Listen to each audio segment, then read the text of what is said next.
Hi friends, ഇന്ന് എന്താ സ്പെഷ്യലായിട്ട് ചെയ്യേണ്ടതെന്ന് ആലോചിച്ചപ്പോഴാണ് 2 വർഷം മുമ്പ് വാങ്ങിയ ഈ തുണി കണ്ടത്.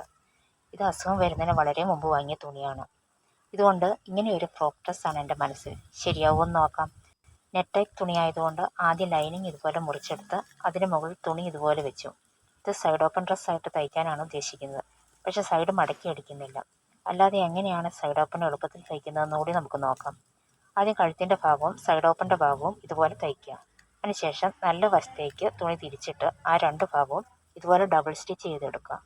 ബാക്കി ഭാഗം ലൈനിങ്ങിലേക്ക് ചേർത്ത് തയ്ച്ചെടുക്കാം. അതിനുശേഷം ഇതുപോലെ ആവശ്യത്തിന് ഇറുക്കത്തിന് തുണി മുറിച്ചെടുത്ത് ഞൊറിവ് വെച്ച് ഫ്രോക്കിനോട് കൂട്ടി തയ്ച്ചെടുക്കുക. ഇത് ഫ്രണ്ട് പോർഷനാണ്. ബാക്ക് പോർഷൻ കൂടി ഇതുപോലെ തയ്ച്ചെടുത്ത ശേഷം രണ്ടിൻ്റെയും നല്ല വശം ചേർത്ത് വെച്ച് ഷോൾഡർ കൂട്ടി തയ്ച്ചെടുക്കുക. ഇനി കൈ എങ്ങനെയാണ് തയ്ക്കുന്നതെന്ന് നോക്കാം. ലൈനിങ് തുണിയിൽ കൈയുടെ അളവെടുത്ത് വെട്ടിയെടുക്കുക. നല്ല തുണി അതിനേക്കാൾ 3 ഇഞ്ച് കൂട്ടി മുറിക്കുക. ആദ്യം ഇതുപോലെ തയ്ച്ചതിന് ശേഷം തിരിച്ചിട്ട് താഴ്ഭാഗം ഡബിൾ സ്റ്റിച്ച് ചെയ്തെടുക്കുക. അതിനുശേഷം ഇതുപോലെ ലൈനിങ്ങിനോട് ചേർത്ത് വെച്ച് പിൻ കൊണ്ട് ആവശ്യത്തിന് ഞൊറിവ് വെച്ച് സെറ്റ് ചെയ്ത് കൈ തയ്ച്ചെടുക്കാം. തയ്ച്ചെടുത്ത കൈകൾ ഷോൾഡറിലേക്ക് ചേർത്ത് ഇതുപോലെ തയ്ച്ചെടുക്കുക. ഇനി ഇതുപോലെ തിരിച്ചിട്ട് സൈഡ് ഓപ്പൺ സ്റ്റാർട്ട് ചെയ്യുന്ന സ്ഥലം വരെ ചെരിച്ച് തയ്ച്ചെടുക്കണം. ഇഷ്ടമുള്ള ഷോ ബട്ടൺ കൂടി പിടിപ്പിച്ചാൽ side open frock dress ready.